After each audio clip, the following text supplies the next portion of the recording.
بسم اللہ الرحمن الرحیم۔ حدیث شریف حضرت ابو ہریرہ رضی اللہ تعالیٰ عنہ سے روایت ہے کہ نبی کریم صلی اللہ علیہ وآلہ وسلم پر یہ آیت اتری: آسمانوں اور زمین میں جو کچھ بھی ہے اللہ ہی کا ہے، اور تمہارے دلوں میں جو کچھ ہے اسے ظاہر کرو یا چھپاؤ، اللہ تعالیٰ اس پر تمہارا محاسبہ کرے گا۔ پھر جسے چاہے گا بخش دے گا، معاف کر دے گا، اور جسے چاہے گا عذاب دے گا، یعنی جہنم میں ڈال دے گا، اور اللہ ہر چیز پر قادر ہے۔ ان اللہ علی کل شیء قدیر۔ تو رسول اللہ صلی اللہ علیہ وآلہ وسلم کے ساتھیوں پر یہ بات انتہائی گراں گزری۔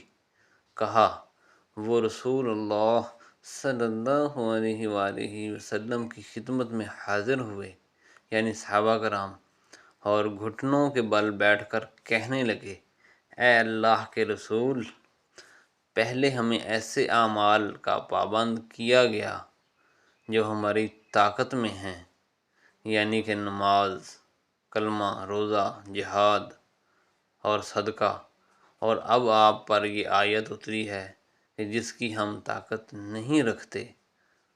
تو یہ بات سن کر نبی کریم صلی اللہ علیہ وآلہ وسلم نے فرمایا: کیا تم وہی بات کہنا چاہتے ہو جو تم سے پہلے دونوں اہل کتاب نے کہی؟ ہم نے سنا اور نافرمانی کی، بلکہ تم کہو ہم نے سنا اور اطاعت کی۔ سبحان اللہ۔ اے ہمارے رب، تیری بخشش چاہتے ہیں اور تیری ہی طرف لوٹنا چاہتے ہیں۔ صحابہ کرام رضی اللہ تعالیٰ علیہ اجمعین: ہم نے سنا اور اطاعت کی۔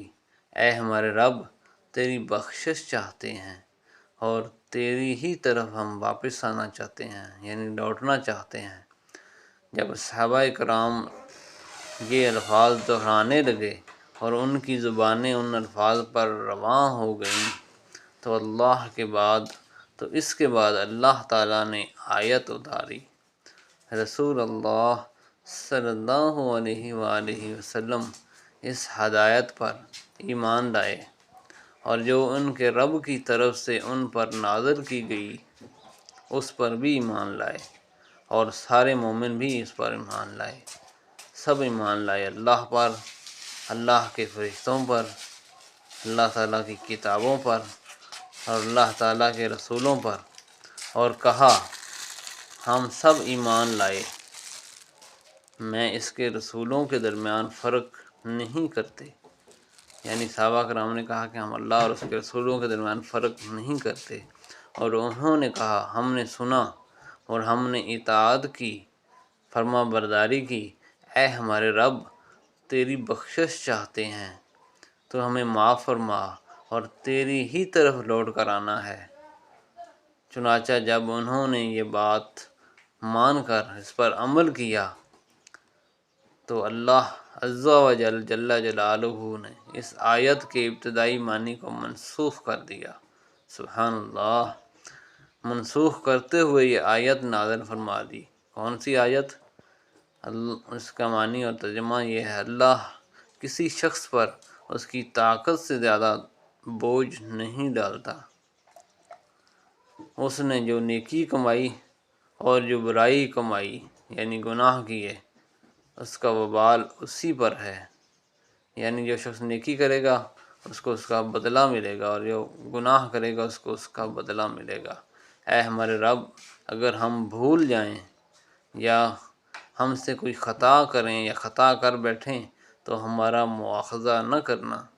اللہ تعالیٰ نے فرمایا: ہاں، انہوں نے کہا اے ہمارے پروردگار، ہم پر ایسا عذاب اور بوجھ نہ ڈالنا جیسا تم نے ہم سے پہلے لوگوں پر ڈالا جو ہم سے پہلے گزر چکے ہیں، یعنی کہ پہلی قومیں، حضرت نوح علیہ السلام کی قوم، حضرت ابراہیم علیہ السلام کی قوم، حضرت موسیٰ، حضرت عیسیٰ علیہ السلام کی قوم۔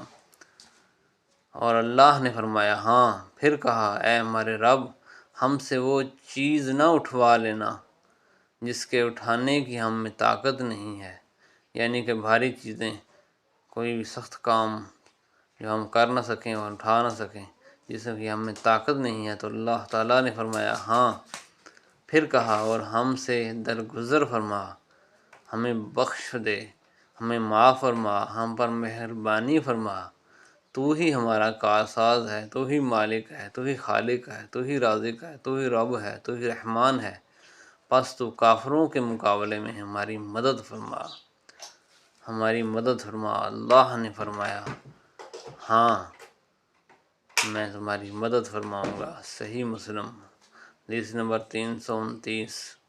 ایمان کا بیان۔ سبحان اللہ، اللہ اس کے چہرے کو روشن رکھے جو حدیث کو سن کے اس کو آگے بھیجے۔ لا الہ الا انت سبحان